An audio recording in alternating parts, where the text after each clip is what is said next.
সাপ্তাহিক ছুটির দিনে জনসমাগম বাড়ার আশা থাকলেও শৈত্যপ্রবাহের কারণে ক্রেতাশূন্য ঢাকা আন্তর্জাতিক বাণিজ্য মেলা। সকাল থেকে স্টলগুলোতে ক্রেতাদের অপেক্ষায় অলস সময় পার করছেন বিক্রেতারা। বিস্তারিত জানাতে যুক্ত হচ্ছেন সহকর্মী মোহাম্মদ আল হাসিব। মোহাম্মদ আল হাসিব, এখন কি অবস্থা দেখছেন? সকাল থেকে অনেকটাই ক্রেতাশূন্য ছিল, তবে বিকেল যখন গড়ায় দেখা যায় যে ক্রেতাদের উপস্থিতি বাড়তে থাকে। আপনি কি তাই দেখছেন?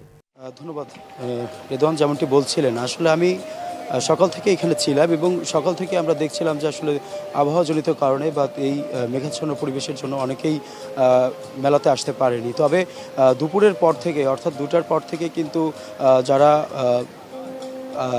দর্শনার্থী আছেন তারা কিন্তু ভিড় জমাচ্ছে মেলাতে।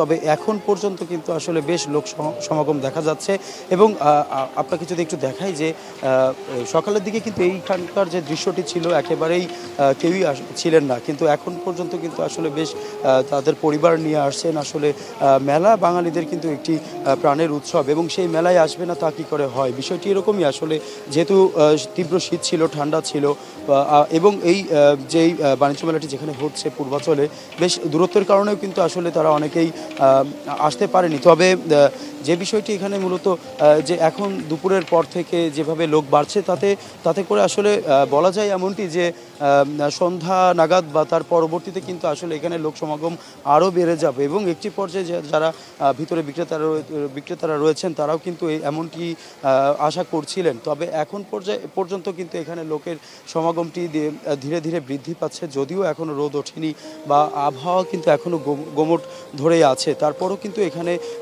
লোক যারা আসার কথা তারা কিন্তু আসছেই। এছাড়াও আরেকটি বিষয় আপনাদেরকে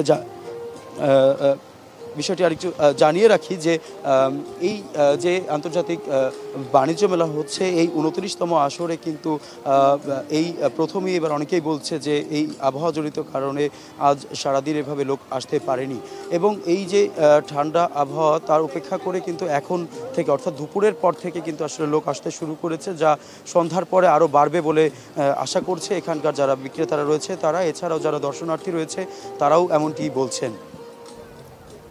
জি, ধন্যবাদ হাসিব আপনাকে।